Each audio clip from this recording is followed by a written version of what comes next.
Buenas tardes a todos. Estamos una tarde más aquí prepuente con los webinars de RF de Survey. Hoy vamos a hablar de dos temas muy interesantes. Vamos a hablar en primer lugar de TVP, de TEP, perdón, y tromboembolismo, y en segundo lugar de filtros de vena cava.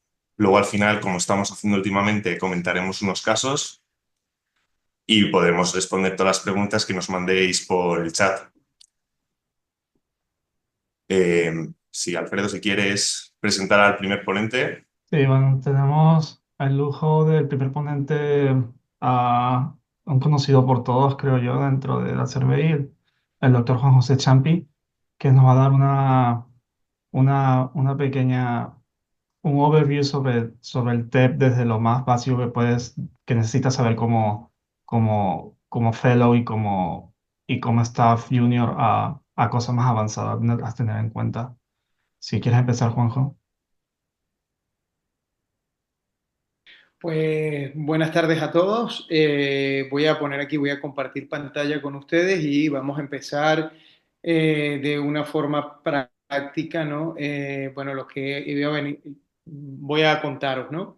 Bueno, básicamente el tromboembolismo, como todos vosotros sabéis, es una enfermedad muy prevalente, es muy prevalente en todo el mundo. En la Unión Europea se acerca a 300.000 casos al año. Evidentemente no todos los casos son tromboembolismos graves, pero lo fundamental a la hora del el tratamiento y el tratamiento adecuado y seguimiento del tromboembolismo es la estratificación. La estratificación es muy importante porque de la estratificación se derivan los riesgos de mortalidad y eso también nos alerta de qué tipo de tratamiento debemos utilizar en cada tipo de riesgo de tromboembolismo. El hecho de actuar y tratar el tromboembolismo es prevenir el colapso del ventrículo derecho, que es un colapso gradual por aquel aumento de la sobrecarga que genera sobre el ventrículo derecho al estar ocluida la circulación pulmonar. Entonces, el tratamiento va dirigido a disminuir esa sobrecarga. Es necesario un correcto diagnóstico y para la estratificación de riesgo, y a la hora de efectuar los tratamientos nosotros tratamos de seguir las recomendaciones de la Sociedad Europea de Cardiología del 2019, que estarán por salir en el próximo año las recomendaciones más recientes, que serán 2025-2026. Relativas al el establecimiento del código TEP. Y es importante seguir una técnica bien depurada, muy depurada a la hora de hacer la trombectomía, dado que eso minimiza las complicaciones. Bueno, la estratificación de riesgo, básicamente nos vamos a encontrar con tres tipos, así a grandes rasgos: el de bajo riesgo, que es aquel que no hay alteración ecocardiográfica ni de biomarcadores, obviamente el paciente está hemodinámicamente estable, y es aquel tipo de TEP que únicamente el tratamiento se hace con heparina o anticoagulantes, anticoagulantes orales. El riesgo intermedio o submasivo, ese se puede dividir en intermedio bajo y intermedio alto. El intermedio bajo prácticamente se trata igual que el riesgo, que el TEP de riesgo bajo. El intermedio alto requiere un control más estrecho, porque estos pacientes pueden llegar a sufrir un deterioro, deterioro gradual en la función del ventrículo derecho y llegar al colapso. Por lo tanto, deben tener una vigilancia estrecha a la hora de decidir si se establece un tratamiento más agresivo, además de la anticoagulación, que puede ser o bien la trombectomía o bien la fibrinolisis. Y el alto riesgo, que es aquel que cursa siempre el alto riesgo, o el masivo en la clasificación americana, que cursa con colapso total del ventrículo derecho, es decir, que hay una inestabilidad hemodinámica. Este requiere un tratamiento agresivo que en las guías ahora sale como la primera opción, la fibrinolisis, pero que en aquellos pacientes en los cuales hay una contraindicación de la anticoagulación, o se estima que el riesgo de sangrado intracraneal o en cualquier otra parte del organismo puede ser alto, pacientes postoperados, por ejemplo, es una opción la trombectomía mecánica. El uso de la fibrinolisis en los pacientes con un TEP de tipo alto, de riesgo alto, es estudiada desde hace ya varios años atrás y se ha demostrado que a pesar de que aumenta significativamente el riesgo de sangrado, también disminuye la mortalidad de los pacientes en los cuales se le administra tratamiento fibrinolítico. También se demostró no solo en los pacientes con riesgo intermedio alto, sino aquellos pacientes, perdón, en pacientes con riesgo alto, sino en TEP con riesgo alto, sino en aquellos pacientes con un TEP de riesgo intermedio alto, que la disfunción ventricular progresiva puede llevar al colapso de ese ventrículo derecho, que hasta en el 6% de los casos en esta serie de 1005 pacientes, es el estudio PEITO, es un estudio bastante conocido en este ámbito, el tratamiento precoz con fibrinolíticos orales, en este caso se utilizó la tenecteplasa, disminuyó el riesgo de mortalidad derivada del tromboembolismo. Sin embargo, evidentemente aumentó el riesgo de sangrado intracraneal. Es positivo a favor de usar el fibrinolítico, dado que hay una reducción significativa de la mortalidad con respecto a la morbilidad que va a generar ese sangrado secundario a la fibrinolisis. Hay ahora estudios en marcha, como es el PEITO 3 y el HI-PEITO, que son estudios que están valorando, en el caso del HI-PEITO, el tratamiento de estos pacientes únicamente con anticoagulación versus pacientes tratados con anticoagulación más el sistema ECOS, que es un sistema que instila de forma local fibrinolíticos, ha ayudado o potenciado esa fibrinolisis con el efecto ultrasonográfico. Y bueno, estos resultados los tendremos pronto, pero todo indica que el balance es positivo a la intervención utilizando fibrinolíticos desde el punto de vista local en cuanto a reducción del sangrado y mejoría de la función de ese ventrículo derecho. La limitación más importante de la trombolisis sistémica, y es por eso que aparecen dispositivos de trombectomía, es el aumento de sangrado. El aumento de sangrado es lo que limita la mejoría de esos pacientes y lo que puede condicionar el aumento de la morbimortalidad, porque son sangrados muchas veces graves intracraneales que hacen que ese paciente muera o salga con secuelas muy graves tras el tratamiento. Es por eso que el uso de catéteres de trombectomía o instilación local, lo que llamamos catheter directed thrombolysis, dentro de ese trombo, es muy útil a la hora de recuperar estos pacientes, reduciendo el riesgo de sangrado. Hay el estudio PERFECT del año 2015 demostró un poco que el tratamiento con catéteres locales, bien sea una instilación local intratrombo de fibrinolíticos o bien trombectomía mecánica sobre ese trombo en pacientes seleccionados con TEP masivo.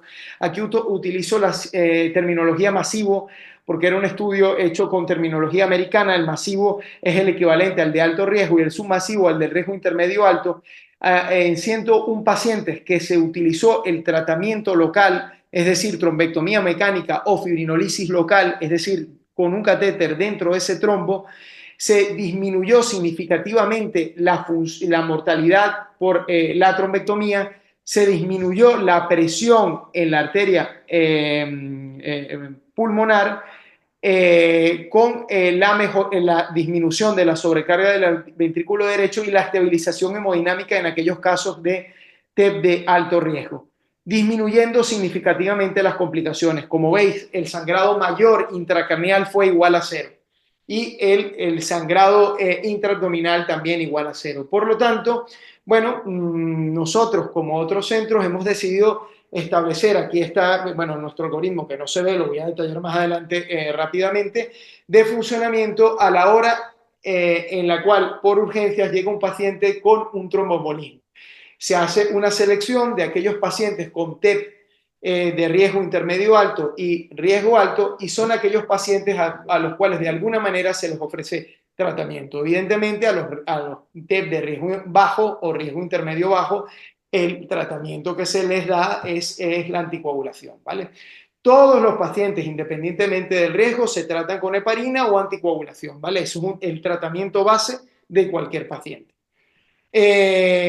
Por supuesto, todo esto en lo que nos basamos nosotros vienen en las guías europeas de la Sociedad de Cardiología y bueno, cada vez va ganando más peso el tratamiento percutáneo o la trombectomía mecánica en aquellos pacientes con riesgo alto y en aquellos pacientes con riesgo intermedio alto. El uso del ECMO en aquellos pacientes con riesgo alto, el ECMO combinado con la trombectomía, y ha ganado cada vez más peso el establecimiento de equipos multidisciplinarios, que es lo que llaman el código T, para discutir aquellos casos más complejos, lo que sería conveniente hacer o dejar de hacer. El uso de filtros, bueno, lo va a hablar mi compañero Joaquín, y donde va a explicar con más detalle dónde estarían indicados estos dispositivos. Bueno, hay varios estudios en la literatura, los más relevantes hechos en los últimos años con dispositivos de trombectomía mecánica y con sistemas de liberación de fibrinolíticos unidos a la ultrasonografía, que es el ECOS, que demuestran, como veis, una reducción, como veis aquí en el estudio, en el FLARE, que es hecho con el FlowTriever, una disminución significativa en el ratio ventrículo derecho, ventrículo izquierdo, que denota una disminución de la sobrecarga. El estudio ESTRA, que es el primer estudio que se hizo con los dispositivos de la Casa Índigo de 8 French, y el PEERLESS, que es el último estudio hecho con el dispositivo de trombectomía de la Casa Inari y FlowTriever, todos demostrando una disminución de la sobrecarga del ventrículo derecho. Y un estudio que está por publicarse, que es el estudio STRIKE, son dispositivos de la Casa Penumbra, tanto el Lightning como el Flash, dispositivos de 12 y 16 French, que están demostrando en el análisis intermedio por publicarse una reducción significativa en el ratio ventrículo derecho, diámetro del ventrículo derecho, ventrículo izquierdo, con disminución de la presión arterial sistólica pulmonar y de la presión media pulmonar, arterial media pulmonar. Bueno, nosotros participamos en ese estudio, por eso tengo acceso a esos datos y sabemos lo relevante que es la disminución de esa sobrecarga, como también los compañeros de Zaragoza, entre los cuales está el doctor Medrano, que hoy nos acompaña. Bueno, es tan relevante la disminución o la mejoría de la sobrecarga al utilizar este tipo de dispositivos, que es de los estudios que actualmente se disponen datos de las que demuestra una disminución más relevante. Bueno, vamos a cosas prácticas. A nosotros nos interesa extraer ese trombo. Nosotros hemos escrito unas guías de estándar de procedimiento que las puedes encontrar en la página de Survey, que os recomiendo que la consultéis. También, aparte de nuestra propia guía hospitalaria, la Sociedad Española de Cardiología ha publicado una guía que también merece la pena que la consultéis a la hora de establecer esto en vuestros hospitales, que también está disponible y es de muy alta calidad. Es importante siempre hacer un diagnóstico de tromboembolismo, porque los tromboembolismos que nosotros tratamos o que nosotros vamos a tratar, aparte de que deben corresponderse a un TEP alto, de riesgo alto o intermedio alto, debe haber afectación central de las arterias pulmonares, es decir, arterias pulmonares principales o arterias lobares. No se deben tratar arterias segmentarias. Eso es de altísimo riesgo y no va a mejorar el pronóstico de esos pacientes. Siempre, bueno, pues varios estudios en los cuales lo que nosotros buscamos son dos cosas básicas: estabilizar hemodinámicamente el paciente si es un riesgo alto. En los riesgos intermedios altos no hay una estabilidad hemodinámica, pero lo que se busca es detener el colapso del ventrículo derecho, es decir, la sobrecarga del ventrículo derecho, y para eso se valoran aspectos, no solo la medida del ventrículo derecho, sino aspectos funcionales como el TAPSE o la onda S, que lo obtenemos en la ecocardiografía. Por eso siempre en este tipo de pacientes contamos con la ecocardiografía, y también parámetros respiratorios como es el PAFI. Al hacer la trombectomía mejora esto significativamente. Eso lo hemos obtenido en estudios propios y también en otros estudios de la literatura y de nuestro medio en España, como veis este estudio. Este estudio del grupo de Zaragoza, en el cual también hay una mejoría en la presión arterial pulmonar y en la PAFI, con la reducción de la mortalidad en ese tipo de pacientes. Y además este estudio de un grupo italiano, aparte de mostrar la mejoría clínica al utilizar dispositivos de trombectomía, pues el riesgo de sangrado es cero. Nosotros hemos establecido en nuestro centro el código TEP porque creemos que es útil para seleccionar a aquellos pacientes de riesgo intermedio alto, donde es más compleja la selección, y hemos implicado varios departamentos como es anestesiología, cardiología, la UCI, neumología, radiología, nosotros mismos y el servicio de urgencias. Eso lo hemos consensuado entre todos. Nosotros, bueno, contamos con una población de la provincia de aproximadamente 1 millón de habitantes, pero también atendemos parte de Almería y de Jaén. Nosotros atendemos aproximadamente en nuestro hospital 314 pacientes, digo, la urgencia del hospital, no radiología intervencionista, y el código TEP está establecido desde el año 2021 en nuestro centro. Esa es la distribución en porcentaje, aproximadamente el 60-75% de los tromboembolismos que tratamos por trombectomía mecánica son del riesgo intermedio alto, y un porcentaje más pequeño es el riesgo alto. Hacemos aproximadamente entre 20 y 25 pacientes por año, pero el año pasado estuvimos rozando los 30, ¿no? El paciente llega al servicio de urgencias con síntomas de TEP. Si la presión arterial sistólica es inferior a 90 milímetros de mercurio, o sea, shock hipovolémico, se llama a cuidados intensivos porque se trata de un TEP de riesgo alto. Y si la presión sistólica es superior a 90 milímetros de mercurio, es decir, no hay inestabilidad hemodinámica después de la estratificación de riesgo, que puede ser intermedio bajo, bajo o intermedio alto, siempre se ingresa en neumología. Se hace siempre un estudio de TAC, como os dije antes, no solo para saber dónde está ubicado el tromboembolismo, sino también para saber cómo es el grado de sobrecarga de los pacientes, y además se le indica en estos pacientes una ecocardiografía. En los de riesgo alto normalmente no se indica ecocardiografía porque son pacientes inestables y requieren una acción rápida.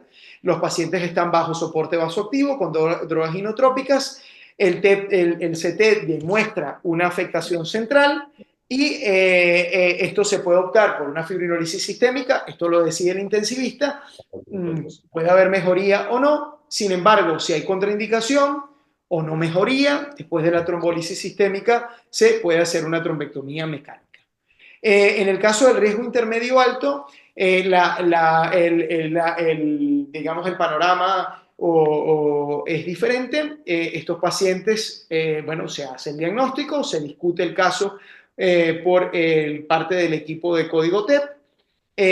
Si se estima que es un TEP intermedio alto que está evolucionando a peor o que se ha estancado, correlacionándolo también con los hallazgos ecocardiográficos, es decir, que en la ecocardiografía se estime que hay una sobrecarga moderada o severa, se puede, aparte del tratamiento que está recibiendo de anticoagulación, se puede añadir la trombectomía mecánica o farmacomecánica. Si es una sobrecarga leve y el diámetro del ventrículo derecho es normal, el tratamiento evidentemente es simplemente médico. Bueno, otra vez el cuadro resumido. ¿Perdón?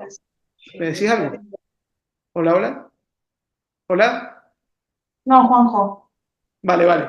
Bueno, la ecocardiografía es fundamental para estimar la sobrecarga, sobre todo en el TEP intermedio alto. Es importante tenerla, sobre todo si queremos hacer controles reglados en 24 horas, saber cómo está evolucionando en la sobrecarga de ese ventrículo derecho nos puede ayudar a decidir y a decidir al equipo del código TEP. Nosotros normalmente discutimos los casos por neumología e intensivos de forma activa, sobre todo aquellos casos limítrofes a la hora de decidir la intervención.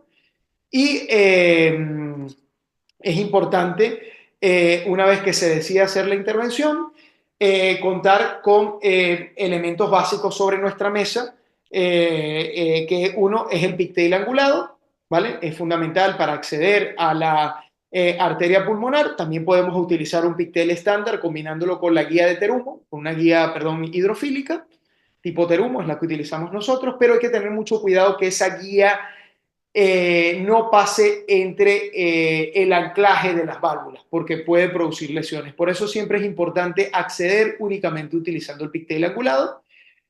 Como veis, guías, nosotros usamos de hidrofílicas Active, de 260 centímetros, tipo Terumo, y en el caso, ya dependiendo del tipo de dispositivo que utilicemos, el introductor específico, ¿no? Nosotros utilizamos dispositivos de trombectomía de la casa Penumbra de 12 French y actualmente estamos utilizando el Flash, que es de 16 French. El acceso normalmente el que nosotros utilizamos es a través de la vena femoral común, siempre que se pueda de la derecha, es decir, que no haya trombo. Por eso siempre hacemos una ecografía antes de empezar el procedimiento, revisando la zona de punción. Una vez que accedemos a la arteria pulmonar, la inyección se debe hacer a flujos no muy altos, entre 8 y 10 cc segundos, y no volúmenes superiores a 20 cc. ¿Por qué esto debe ser así? Porque una sobrecarga aguda de contraste, tanto de inyección como de volumen, puede precipitar arritmias. Ya son pacientes que tienen sobrecargas en el territorio circulatorio, vascular, arterial, y si aún añadimos una presión adicional, podemos condicionar una arritmia. Y una vez que accedemos allá arriba, hacemos una arteriografía selectiva en cada uno de los dados para asegurar dónde está el trombo e iniciar ya con el dispositivo que tengamos a nuestra disposición, la trombectomía. Aquí vemos el acceso utilizando el pigtail, ¿vale? Hay que darle vueltas, como dejar que fluya, que se meta dentro del ventrículo derecho. A veces nos podemos ayudar con una guía, pero siempre es bueno que pase solo, por la razón que os dije antes. Bueno, una angiografía pre, donde vemos el trombo. Recordar las velocidades de inyección, lo que os dije antes, por los riesgos de las arritmias inducidas. Las inyecciones también se pueden hacer a través de los catéteres de trombectomía, siempre vigilando que no haya trombos residuales después de la aspiración, que podamos mandar ese trombo otra vez a distal. Y empleando, por ejemplo, catéteres tipo Cobra o otros catéteres específicos, podemos acceder a ramas que de entrada pueden ser más difíciles de acceder solo con el catéter de trombectomía, como es el caso de la lobar superior, y hacer una trombectomía con bastante éxito. La meta de esto es extraer trombo que disminuya la sobrecarga, ¿vale? Y permita que los fibrinolíticos endógenos y la anticoagulación que está recibiendo ese paciente produzca la fibrinolisis o continúe con la fibrinolisis natural de ese trombo. No se trata en ningún caso de extraer la mayoría de ese trombo, aunque en algunos casos se puede extraer gran parte de él, como veis este trombo que ocupaba gran parte de las arterias lobares del lado derecho. Es importante, el tromboembolismo pulmonar produce una disfunción aguda del ventrículo derecho, por eso es importante el tratamiento precoz y agresivo, si así lo requiere, porque al disminuir la carga de trombo disminuimos la mortalidad, al disminuir el trombo central también disminuimos la mortalidad y mejoramos la obstrucción. Bueno, esto hay una guía que estamos a punto de sacar de la Sociedad Europea de Intervencionismo, que ya os avisaré cuando esté disponible, y que, bueno, básicamente queremos que sirva para apoyar a todos los que queréis empezar en este mundo. Yo quería enseñaros un caso de un tromboembolismo. Dice caso 2, bueno, tengo 3 casos, pero he saltado este porque quizás es un caso que presenté en una reunión anual que tenemos con los cardiólogos, que lo hice en conjunto con uno de los intensivistas de mi hospital, en el cual presentábamos una paciente con un riesgo, un tromboembolismo de riesgo intermedio alto, una paciente trasladada de un hospital de Almería, paciente de 35 años, con sobrepeso, historia de 3 abortos, y aparte de eso, pues no refería ningún otro factor de riesgo, que empezó antes de 3 días digamos, de ir a su centro sanitario con dolor y edemización del miembro inferior derecho. El empeoramiento fue agudizándose con disnea progresiva, mareo, debilidad, e incluso refirió un síncope, por lo cual pues acudió a urgencias, donde en ese momento estaba con una presión arterial de 122/70, una frecuencia cardíaca muy elevada para la edad de la paciente, lo cual es muy relevante, una saturación de oxígeno al 90 a aire ambiente, y claramente taquipneica, con 32 respiraciones por minuto, en ese momento consciente, orientada. La alteración de la troponina I y del péptido natriurético era importante, y una cosa muy relevante que le dan mucha importancia los intensivistas, y cada vez más tanto los intensivistas y los cardiólogos, es la elevación del ácido láctico como un factor predictor de colapso o de sufrimiento significativo, de sobrecarga significativa de ese ventrículo derecho, que hace o que ayuda a tomar una decisión de hacer una trombectomía sobre un paciente que a bote pronto se podría manejar solo con anticoagulación. Bueno, aquí vemos el electrocardiograma con un bloqueo de rama derecha, secundaria al tromboembolismo.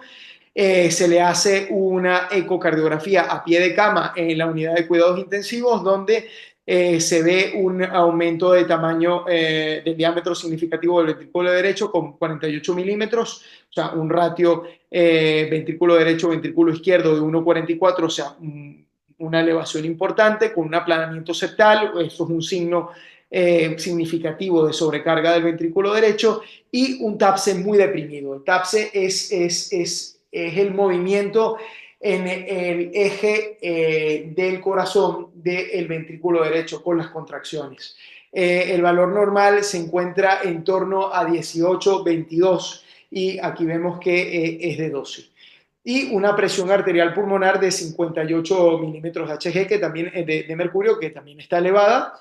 Una cosa que quiero recalcar: nosotros no tratamos las elevaciones de la presión de la arteria pulmonar, porque podría tratarse también de pacientes que tienen una hipertensión pulmonar crónica y que han sufrido un evento agudo de TEP. Nosotros lo que tratamos, o el propósito del tratamiento del TEP agudo, es la disminución de la obstrucción para mejorar la sobrecarga del ventrículo derecho.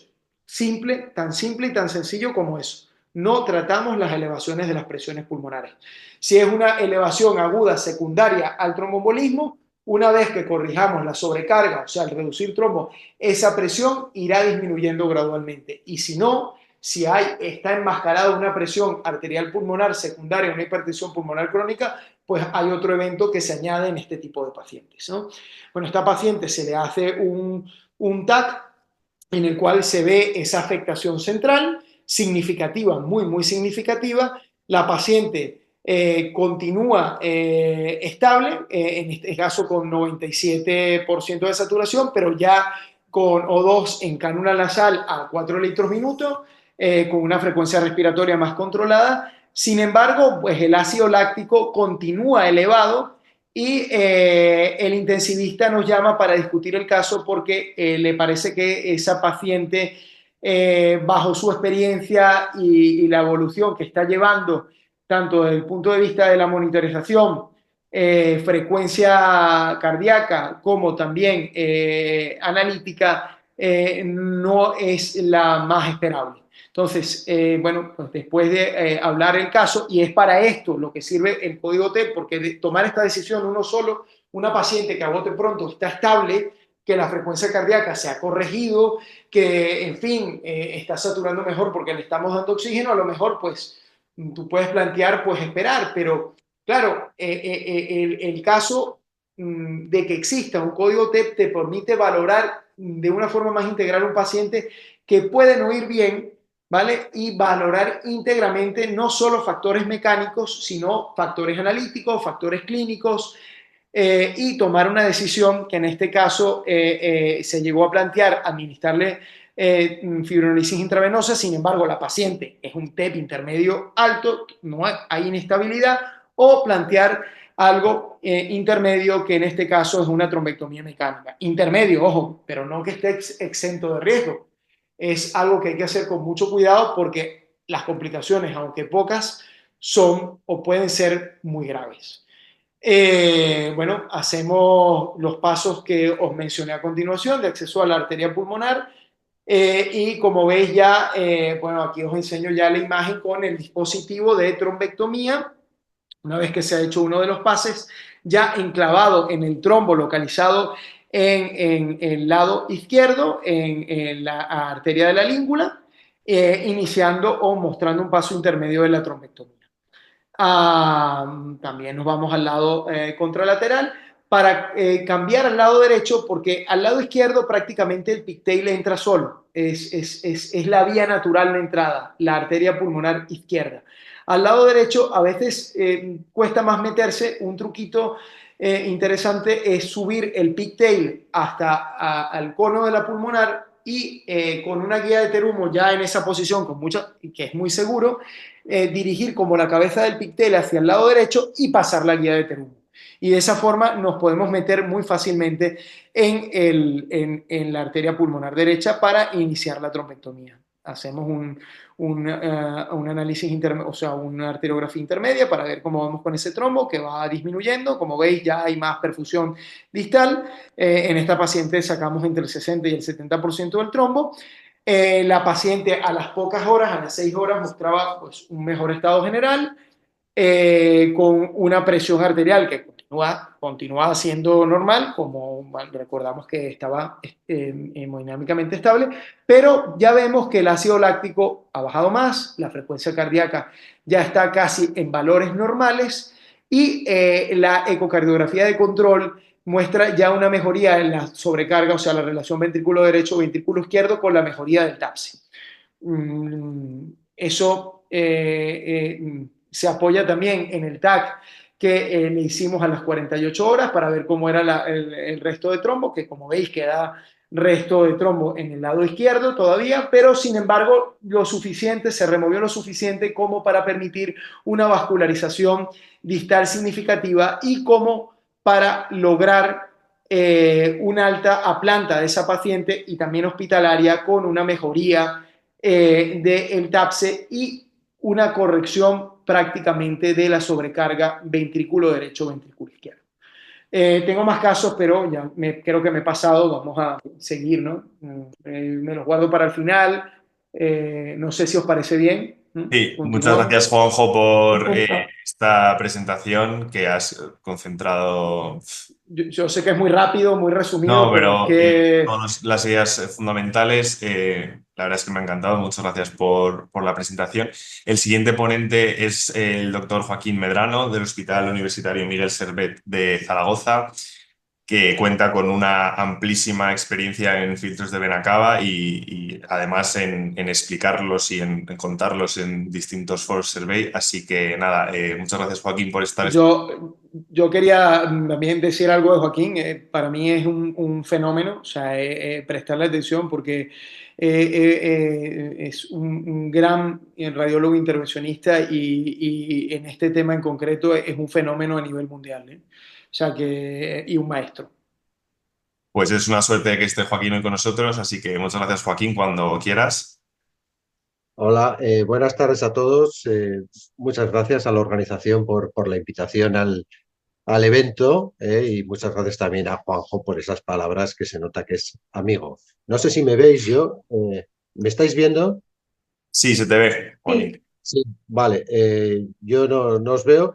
Yo necesito que alguien me vaya pasando las diapositivas. Yo, Kim, te las voy pasando. Tú me dices y Vale, las voy pasando. ¿Vale? perfecto. Bueno, pues esto está basado también, esta presentación es muy didáctica, está basada en unas jornadas que dimos en San Sebastián de patología venosa que son muy interesantes, ¿vale? Entonces, vamos a ver un poco cuál es el estado actual del filtro de vena cava, ¿vale? Un recuerdo histórico siguiente, cuando puedas, Juanjo. Ya Trousseau en el 1868, pues es el que hace el primer estudio, la primera intervención quirúrgica en la vena cava inferior. Siguiente, pasamos al 1893, otro cirujano hace la primera ligadura quirúrgica en la vena cava inferior. Siguiente, en el año 1967, Moving Udin, el primer filtro, la primera interrupción por venotomía. Siguiente. Ya en el 73, Greenfield es el que diseña el primer filtro para inserción percutánea. Siguiente. Y más adelante es cuando empiezan a salir distintos modelos de filtros percutáneos, todos con carácter permanente. Siguiente. Y en la actualidad tenemos ya filtros, la mayoría recuperables, con distintos modelos según las casas comerciales. Siguiente. Hasta actualmente tener otros dispositivos, otro tipo de filtros que pueden ser los temporales fijados, reabsorbibles o bioconvertibles. Esto es lo que tenemos actualmente en el mercado.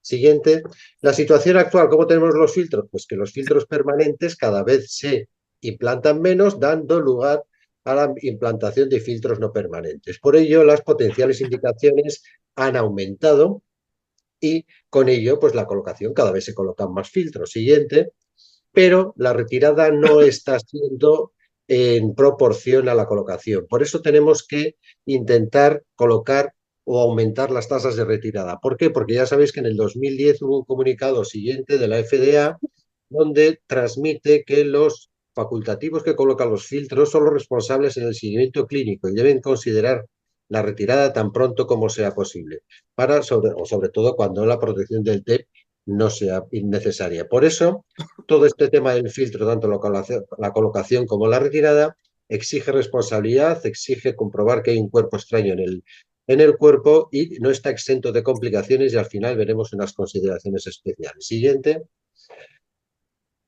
También, bueno, tendréis unas notas bibliográficas de dónde se ha sacado cada afirmación. En cuanto a generalidades, los criterios son muy variables, según, sobre todo la literatura americana, pues según las distintas sociedades vemos que las indicaciones son muy diferentes. Pues hay algunos que no indican el filtro profiláctico, como es la Asociación de Cardiología, de Patología Torácica, la Asociación de Radiología sí que indica el filtro profiláctico. Y luego también vemos que la utilización de los filtros cambia de estado a estado, de país a país, etcétera, según sea hospital público, sea hospital privado. Siguiente. Se colocan también más filtros en días laborables que en fines de semana. No todos los hospitales tienen guardias 24/7. Algunos pacientes son transferidos a otros centros sanitarios. Otras veces no se coloca o no se considera en emergencia, y sobre todo que la presencia de comorbilidad aumenta la tasa de filtros. Siguiente.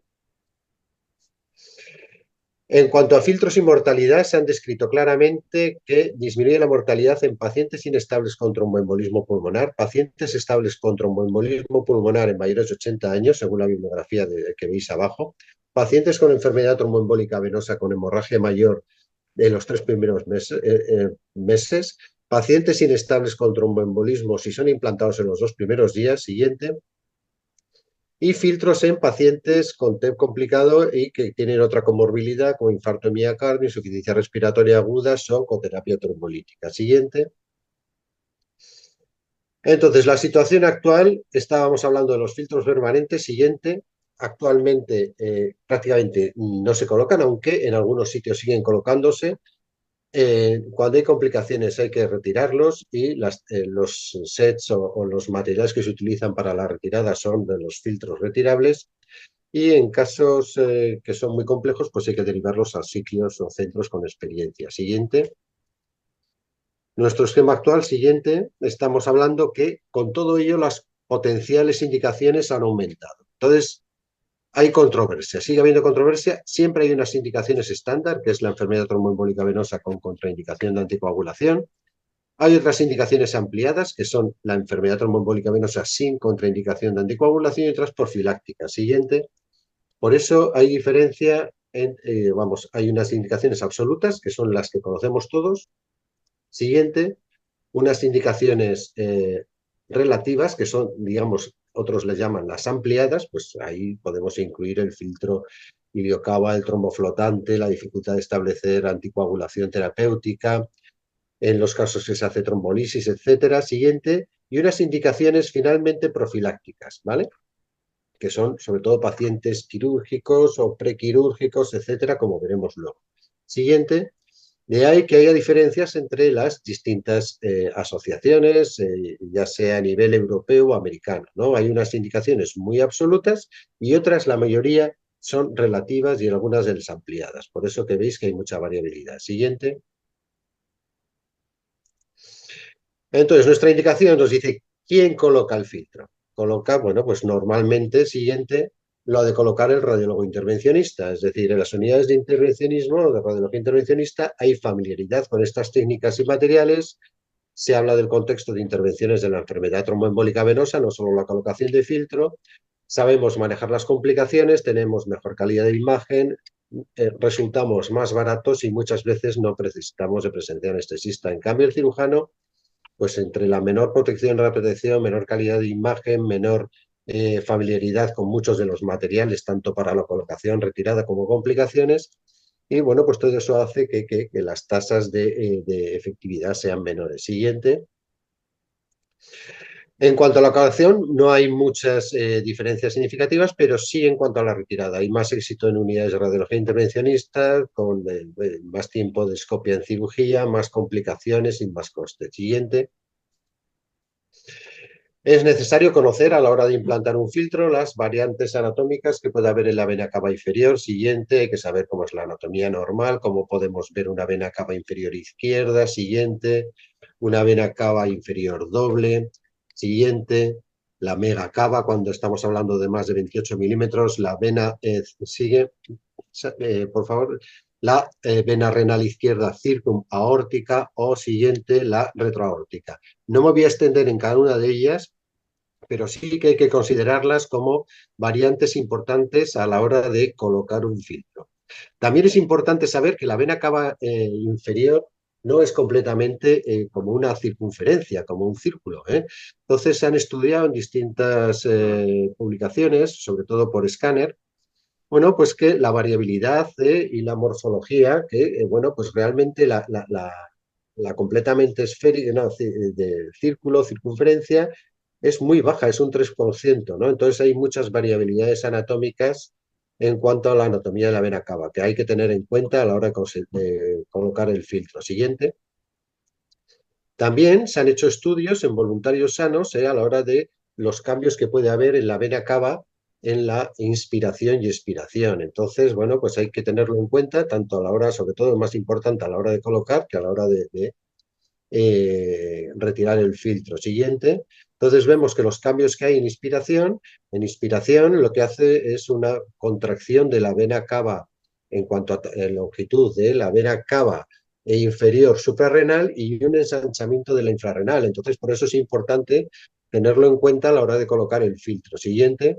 Por eso es importante, bueno, pues valorar movimientos respiratorios, sobre todo en pacientes despiertos, a la hora de colocar, abrir el filtro, si lo estamos colocando por abordaje yugular o por femoral, y a la hora de no solo abrir las patas o los anclajes, sino a la hora de soltar el garfio. Siguiente.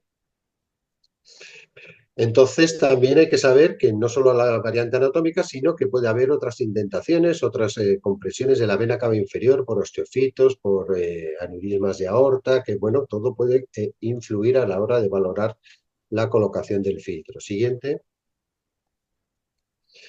También sabemos que hay estenosis en la vena cava, muchas veces asociadas a la propia presencia de filtros anteriores. Siguiente.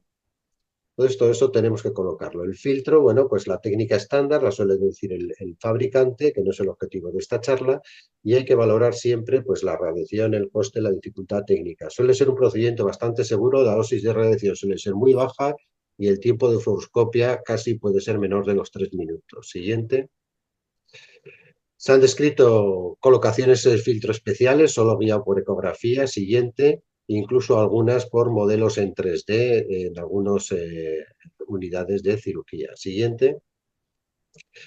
Siguiendo a nuestro problema actual, vemos que la tasa de retirada es baja. ¿Causas de no retirada del filtro? Bueno, pues según las publicaciones, la veis ahí en azul, según qué tipo de publicación, pero la mayoría, pues porque la indicación clínica es de filtro permanente, por muerte, por supuesto, edad avanzada, mal seguimiento de los pacientes, que no se ofrece ni al médico ni al paciente, estudios o casos de comorbilidad, en hospitales no universitarios, en algunos casos que hay que pagar la intervención, pacientes no urbanos, el rechazo del paciente a nuevas intervenciones, cuando los pacientes ingresan en un servicio no quirúrgico. En estos casos, bueno, pues todavía se ve que la tasa de retirada es menor. Siguiente, siguiente, siguiente, siguiente, ¿vale? Entonces, lo que tenemos que hacer es que la tasa de retirada sea mayor, ¿vale? ¿Cómo podemos conseguirlo? Pues con un protocolo de seguimiento, eso exige una base de datos amplia y que sea multidisciplinar. Siguiente, un registro de filtros, como el que también se ha hecho aquí en Survey. Siguiente, tiene que haber un coordinador que sea siempre alguien de tratamiento endovascular, sobre todo radiólogo intervencionista, y pues una educación no solo a paciente, sino a su familia y, por supuesto, al resto de colaboradores o equipos médicos. Siguiente. Con todo esto, bueno, pues se consiguen tasas de retirada mayor, sobre todo a nivel del comunicado que hubo de la FDA. Siguiente.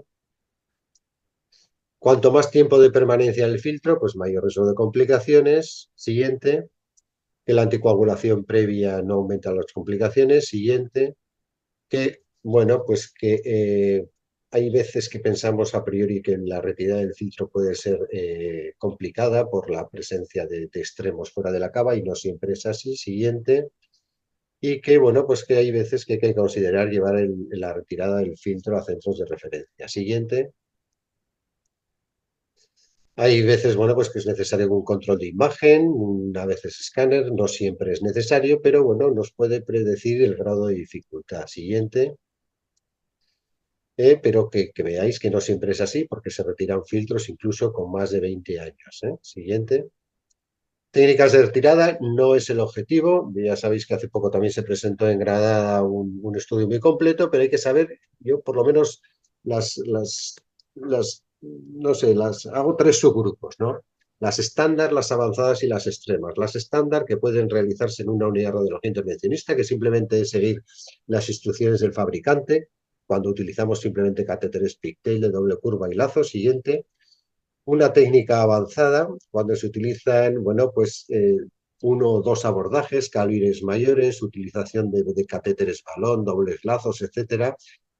Cada autor ha dado un nombre a su técnica. Siguiente. Y una técnica extrema, donde, bueno, pues tenemos que realizarla en centros con experiencia, en sitios donde haya un apoyo de cirugía, por si hay cualquier complicación que no pueda ser subsanada por métodos endovasculares, y cuando ya se utilizan materiales de tipo forceps o láser, que, bueno, todo esto siguiente puede hacer que el riesgo-beneficio y la tasa de complicaciones sea mayor. Entonces, que sepáis que algunos autores la dividen en dos y la dividen en tres. Se han descrito otras técnicas de retirada especiales, una transhepática siguiente y algunas diseñadas incluso por asistencia por robot, a modo informativo. Siguiente. Y ya en cuanto a las complicaciones, que sepáis, bueno, pues que los filtros utilizados en la actualidad, los retirables, no están exentos de riesgos. Cada vez hay menos complicaciones, bueno, por el diseño, pues se va avanzando el diseño de nuevos filtros.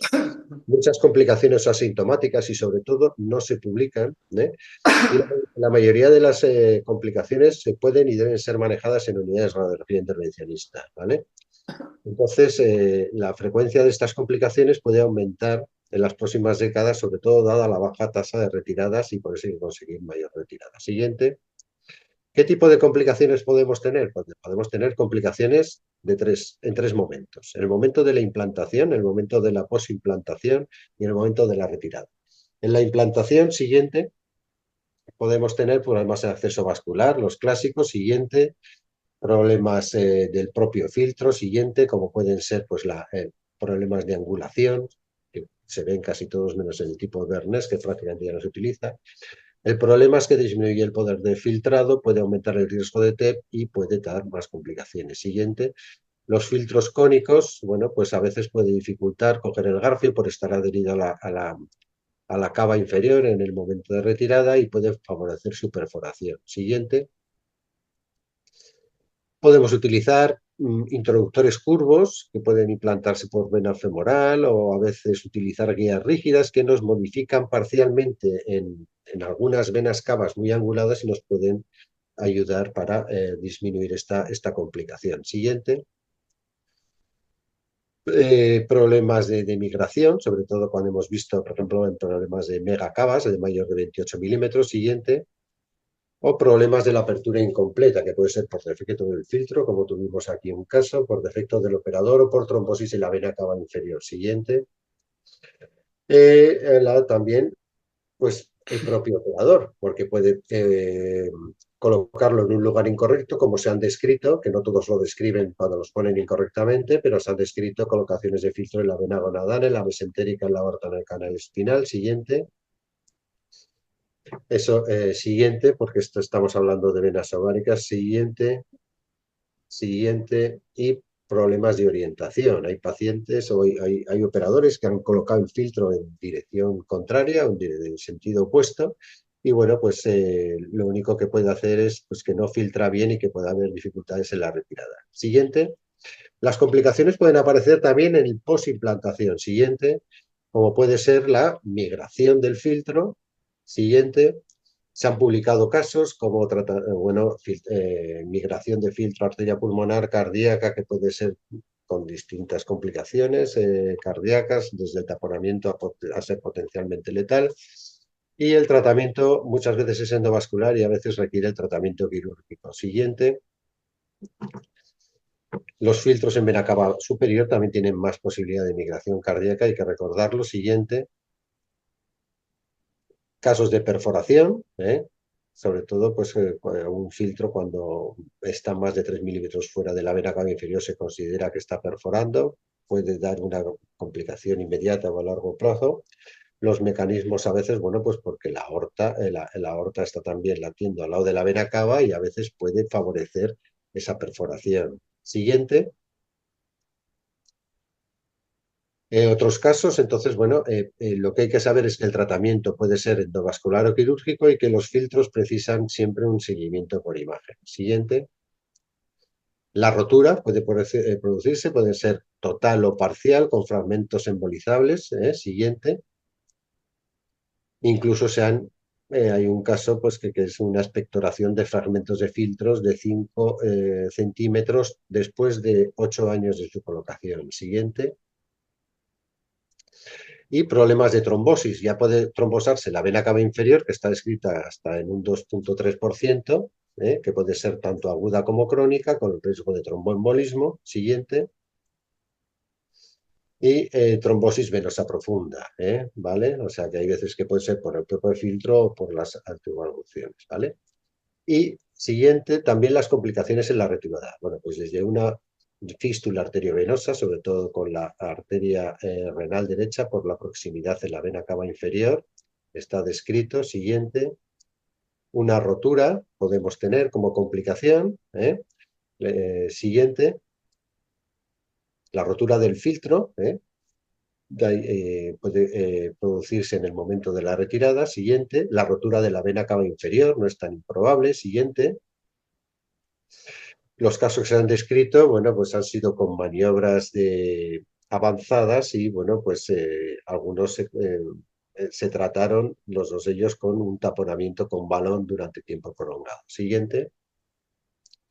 Casos de trombosis. Trombosis, al retirar el filtro podemos producir una estenosis en la vena cava que puede avanzar hasta casos de trombosis. El tratamiento pues, puede ser farmacológico endovascular. Siguiente. Siguiente, sí, pacientes también se han descrito en casos de me parece que era homocistinemia familiar, que es pues una variante.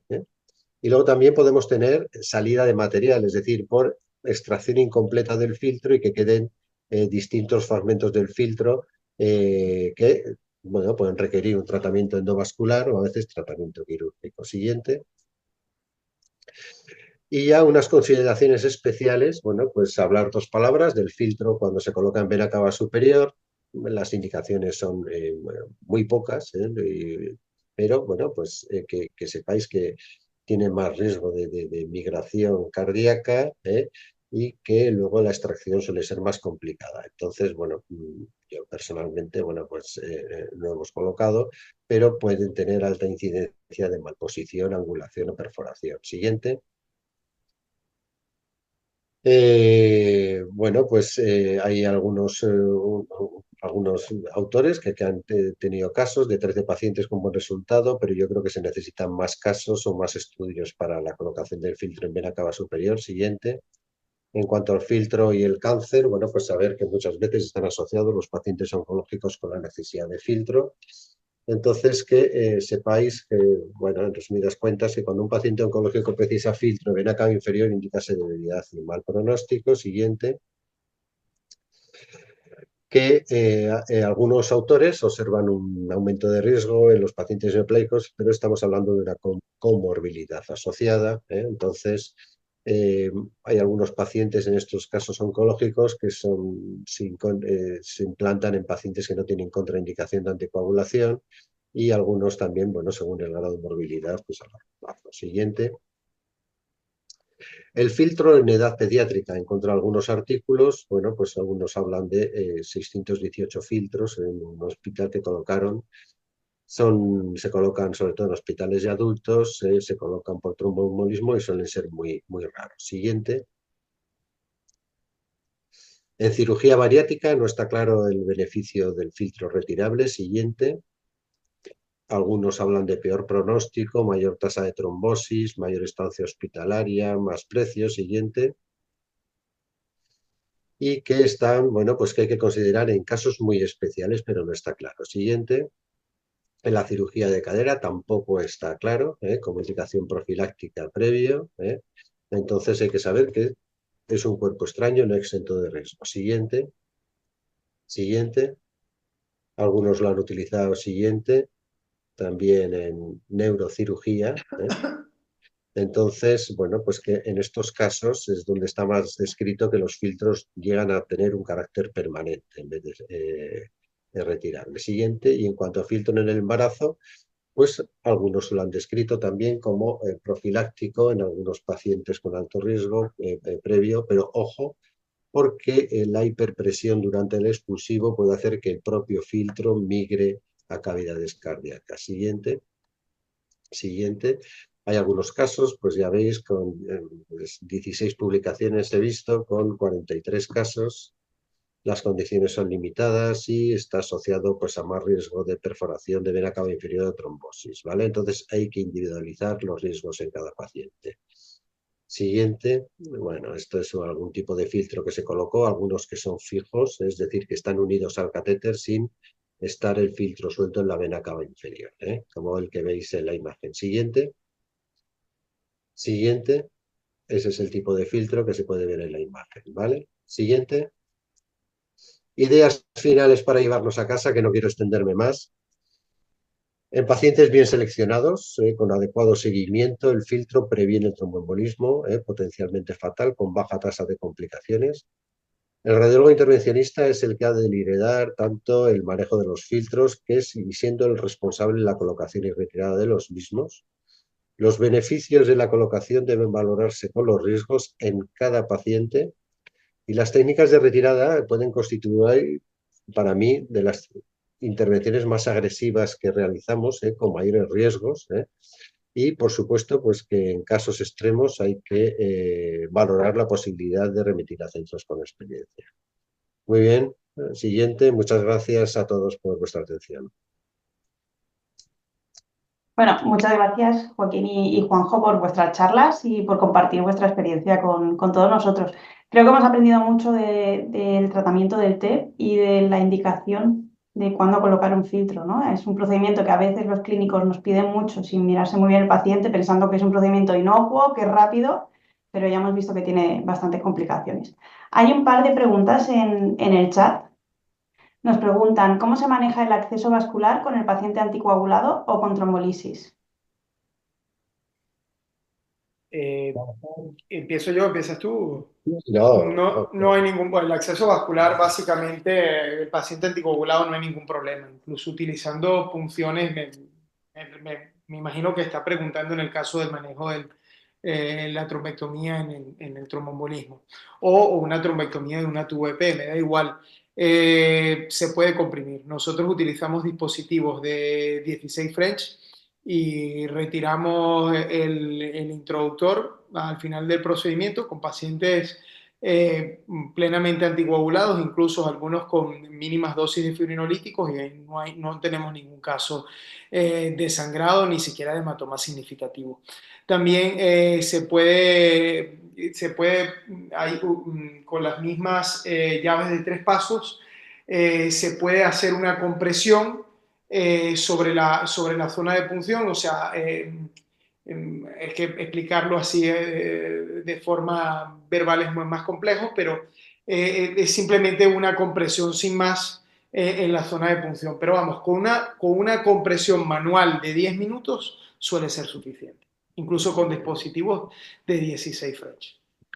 sí, yo quería añadir, ya que estamos en un webinar para fellows y tal, bueno, pues que el problema no suele ser igual solo la compresión, sino el propio acceso. Entonces, utilizar siempre ecoguiado, set de micropunción, que es más importante porque es cuando realmente tienes un poquito de miedo o respeto en este tipo de abordajes. Entonces, bueno, pues siempre el ecógrafo, siempre micropunción y no tendréis ningún problema. Y al final, si hay cualquier problema, bueno, pues siempre podéis dejar o un catéter según qué abordaje o qué calibre, pues un catéter que os dejen los de la UCI o dejáis un catéter de doble o triple luz, o en el peor de los casos, si estáis con un abordaje 12 y 16 French, decís, oye, que dejamos temporalmente un catéter de los nuestros de diálisis mientras se puede hacer el efecto hemostático. Muy buenos consejos. Sara Lojo os manda enhorabuena por las presentaciones y hace un par de preguntas también en relación al código TEP. Pregunta si creéis que está indicado en todos los centros, en centros de referencia, si merece la pena hacer un circuito protocolo y empezar a tratar en pacientes en hospitales pequeños. Hombre, Ojo. yo creo que merece la pena en cualquier centro donde haya especialistas dispuestos a montar esto, ¿no? O sea, es decir, porque incluso en un hospital pequeño, de tamaño, digamos, intermedio o pequeño, si dispones de una unidad de radiología intervencionista que pueda dar un servicio amplio, ¿vale? A lo mejor no de 24 horas, pero un servicio amplio y especialistas tal como neumólogos, intensivistas, anestesistas, que estén dispuestos a atender este tipo de pacientes y a ofrecerle algo más que solo anticoagularlos. Creo que si cuentas con un equipo de radiología intervencionista capacitado para realizar trombectomías o la colocación de un catéter de fibrinolisis local, porque ya luego tienes que establecer la técnica que vas a utilizar y tener cierta experiencia sobre esa técnica, no tienes que saber ni utilizar todos los tipos de dispositivos, pero sí el que vayas a utilizar, saber qué complicaciones te pueden surgir y cómo resolver, eso es muy importante, tener en la cabeza cómo resolver las eventuales complicaciones de lo que decidas utilizar. Sí, yo quería añadir, bueno, pues que es como todo, se empieza a hacer en unos centros, pero tiene que hacerse sin miedo, con los dispositivos en principio básicos, ya se irán avanzando, no en todos los sitios se tienen que utilizar todos los dispositivos, pero tienen que estar haciéndose en todos los sitios donde haya unidades de cuidados intensivos y donde haya hemodinamistas. ¿Y sabéis por qué lo digo? Porque si hay hemodinamistas y no hay radiólogo intervencionista que lo haga, lo hará el hemodinamista. Solo dejo eso. Y una cosa, siguiendo el hilo de lo que está diciendo Joaquín, siempre en la sala tiene que haber o un anestesista o un médico especialista en cuidados críticos. Esto nunca lo hagáis solos, nunca. Eso es un fallo muy grave, porque si se presenta una arritmia, no vais a saber cómo manejar ese paciente, ¿vale? Y aunque el anestesista esté ahí solo viendo al paciente, tener un anestesista ahí solo estando al lado del paciente, monitorizándolo, es básico, es fundamental, porque las complicaciones, aunque no son muy frecuentes, cuando aparecen, son de muy difícil manejo. Y si estáis solos, lo más probable es que ese paciente muera. Pero así de claro, muera. Bueno, anotamos todos estos tips también. Yo creo que son muy importantes. Lo de estar siempre con un anestesista, ¿no? Un muciólogo. Vamos un poco justo de tiempo, pero si os parece, os vamos a exprimir un poquito más y hacemos un caso de filtro. Ya que tú has enseñado, Juanjo, alguno de TEP, hacemos uno de filtro rapidito y Sí, ya sí, está. por supuesto. Comparto la presentación un segundito. ¿Lo veis? Aún Todavía no. no. Sí. Ahora sí. Ah, Ahora sí. Bueno, os presentamos un paciente de 35 años como antecedente. Tuvo una trombosis venosa profunda iliocava derecha en 2022 en contexto de un politraumatismo, hizo un hematoma, se contraindicó la anticoagulación y se puso un filtro. Todo esto fue en otra comunidad en 2022. El paciente se perdió en el seguimiento, no se hizo seguimiento y llegó a nuestro hospital en 2023 con clínica de 2 días de evolución de edema en toda la extremidad inferior derecha. En la exploración física, el miembro afectado tenía una pierna aumentada de tamaño, sin aumento de temperatura, sin rubor y se pidió un TAC. Os enseño el TAC en fase venosa, los cortes coronales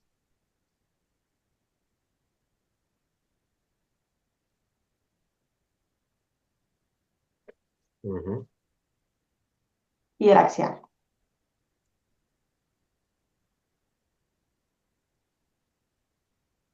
Vemos el filtro en vena cava inferior, ¿no? Y hay un defecto de repleción de toda la cava por debajo Ujú. del filtro. Y aquí la pregunta es, ¿qué haríais con este paciente? Bueno, la pregunta inicial es ¿por qué se puso el filtro? Se puso el filtro por la trombosis y hizo un hematoma en el contexto del traumatismo que Es de contraindicó la anticoagulación en su momento. claro, es de las indicaciones un poco cogidas con pinzas, ¿no? Es decir, hay una trombosis, pero simplemente la mera trombosis, la mera presencia de una trombosis no es indicación por sí de implantación de un filtro. Sobre todo si se le va a hacer mal seguimiento, ¿no? O sea, que el paciente no ha tenido, vamos, en ningún momento dicen que haya tenido tromboembolismo, ¿no? No, No, no tuvo tromboembolismo, se colocó el filtro, por eso en principio, bueno, hay que saber esa, bueno, esa indicación un poco cogida con pinzas. Vale, bueno, el filtro se ha puesto, se ha perdido en el seguimiento y vemos esto. Opciones, bueno, con ese filtro lo ideal sería retirarlo o por lo menos hacer algún intento de retirada, pero con esa trombosis no se puede retirar. Opciones, pues la primera, intentar, claro, si la clínica no es muy aguda o, vamos, no es muy crónica, se puede intentar una repermeabilización total o parcial de la vena cava, una fibrinolisis con catéter multiperforado, durante 24 o 48 horas, intentar ver, porque el filtro ya ha dado problemas en la cava y, bueno, pues con el tiempo va a seguir dando problemas por el propio filtro o extensión de esa trombosis. Yo no sé si estaba llegando a las venas renales la trombosis o no, yo creo no, en principio no. Me parece que no. pero estaba cerca, ¿no? Entonces, Sí, está bastante Sí, cerca, está entonces sí. bastante cerca, sí. En esas Sí, condiciones hay que hacer hay que repermeabilizar algo la cava antes de retirar ese filtro, con estoy, repermeabilización farmacológica o mecánica y después intentar retirarlo. ¿Qué te parece, Juanjo? estoy completamente de acuerdo contigo, sí. Si es subagudo o agudo, pues hacer algo más con fibrinolisis o con un Ujú. sistema tipo ECOS. Y si no, y si es más crónico, pues nada, trombectomía mecánica y tratar de extraer el máximo de trombo que se pueda, el trombo que en teoría pueda estar más fresco y luego ya hay que intentar sacar ese filtro porque si no, el problema no se va a terminar de resolver nunca, ¿no? O sea, es Ujú. decir, el filtro es la causa, ahora mismo, la causa de ese trombo en sí mismo es el filtro. O sea, Sí. el filtro está magnificando ese trombo, ya no está haciendo nada, sino generando el problema. Entonces, hay que Mm. sacarlo. Pero como dice Joaquín, primero hay que disminuir trombo de abajo porque si no, pues corres el riesgo de que claro. aparezca un tema en el pulmón. Este caso Sí. lo he puesto porque me parece interesante, ¿no? Discutir lo que estabais comentando. Primero, la indicación, ¿no? Tener clara la indicación del filtro. Aquí estaba cogida por los pelos.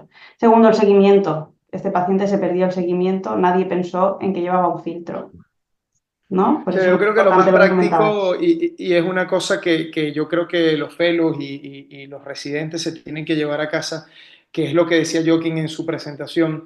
Una vez que tú implantas un filtro, bueno, y es lo que seguramente hace él, lo que hacemos nosotros aquí, es siempre escribir en la historia o en el informe, bueno, yo suelo darle la fecha de retirada del filtro. Yo le suelo dar ya cita para la retirada, que si se puede hacer ese día bien o si hay que prolongarla, pues se prolonga, pero ya el paciente se va con una cita, ¿vale?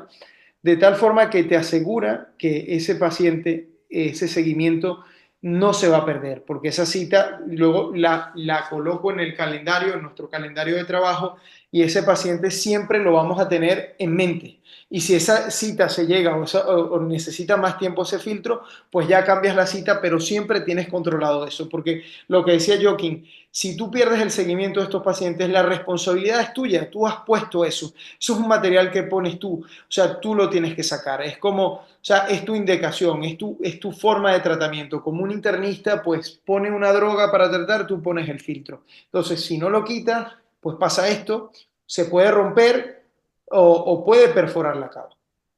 Y una pregunta a raíz de esto, ¿soléis esperar a que lleve un par de semanas anticoagulado antes de retirar o cómo soléis hacer? No, en principio no es necesario quitar, incluso no es necesario quitar la anticoagulación para retirar el filtro, ¿eh? O No, sea digo, que no suspenderla, sino esperar a que lleve 2 semanas o ah, un tiempo bueno, ya anticoagulado. sí, por lo menos saber primero que ha pasado su episodio clínico de tromboembolismo, saber que la anticoagulación se necesita y ha pasado sus efectos. Pero que ya te digo que no es imprescindible la anticoagulación o el estar anticoagulado para retirar el filtro, ¿eh?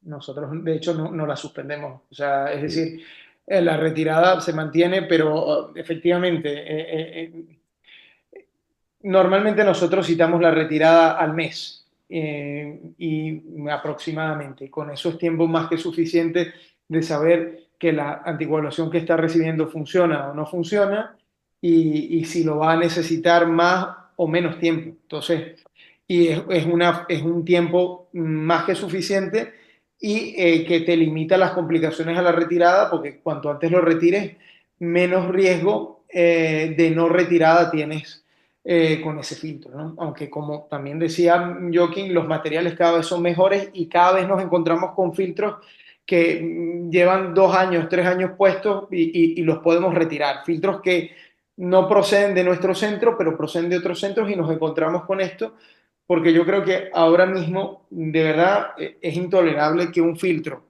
que pongamos nosotros lo dejemos sin sacar. Es decir, salvo que sea un paciente muy mayor que se convierta en un paciente paliativo o que el paciente muy mayor se niegue a retirarlo porque no quiere ir más al hospital, pero pocos casos se tienen que dar para tú no retirar un filtro ahora mismo. O sea, un paciente joven como este, pues es un Ujú. fallo tremendo. Y aquí viene un poquito la reacción a la segunda pregunta, ¿no? En este caso hicimos trombectomía con sistema reolítico y dejamos también un catéter de fibrinolisis. Esta es la inicial, la serie inicial donde se ve todo el trombo y al final pues conseguimos revascularizarlo. La siguiente pregunta es, la habéis contestado ya. ¿Quitaríamos el filtro? ¿Lo Sí, quitamos? claro, sí, es un cuerpo extraño que va a dar otra vez esa complicación. Es Sí, decir, sí, sí. se ha hecho una revascularización, pero No. si tienes el problema, vas a tener otro episodio de trombosis, incluso mayor después de este episodio. O sea que hay que intentar, por lo menos, retirar una vez el filtro. Si no se puede, pues mandar a un centro con experiencia, pero por lo menos hay que intentar la retirada. ¿Estás de acuerdo, Juanjo? Completamente de acuerdo. El filtro ahora no está ejerciendo de filtro, sino de cuerpo extraño. Entonces hay que retirarlo. Bueno, pues a eso nos pusimos también, a intentar retirarlo. El día de la retirada la cava estaba permeable, pero no conseguíamos con el lazo simplemente pescar el filtro. No sé si en estos filtros que ya prevéis que va a costar mucho de retirar porque ya se ha troposado, están puestos desde hace mucho tiempo, empezáis con el segundo escalón de agresividad, con introductores más grandes, o cómo lo hacéis vosotros. En este caso, yo no consideraría una técnica estándar, porque ya, bueno, partimos de un problema inicial, es decir, ya este sería dentro de las tres escalas de la retirada, la escala intermedia. Intentaría en principio un doble abordaje con doble intervencionista y con materiales de tipo catéteres balón, forceps suaves, más que nada para intentar una retirada, ¿eh? Pero ya Sí, en la escala no estándar, sino en la escala avanzada, no la extrema, la avanzada. avanzada, sí, también, estoy de acuerdo. Sí, con un balón para modificar el eje de ese gancho, a ver si es posible. Con doble abordaje, yo que sé, doble Ujú. o triple abordaje, es decir,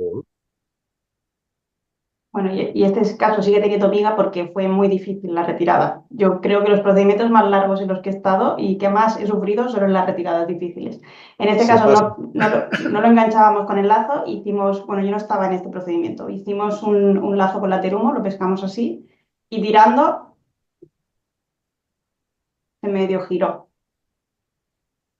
Entonces tuvieron que pescarlo desde abajo, ¿no? Y es para señalar lo inocuo que parece poner un filtro y lo rápido que es y luego los dolores de cabeza que da. Sí, sí, el problema chungo de los filtros es, como decía Joaquín, hay que indicarlos bien, porque colocarlos es relativamente fácil. El problema está en sacarlos y sobre todo sacarlos cuando no hacemos un seguimiento adecuado de eso.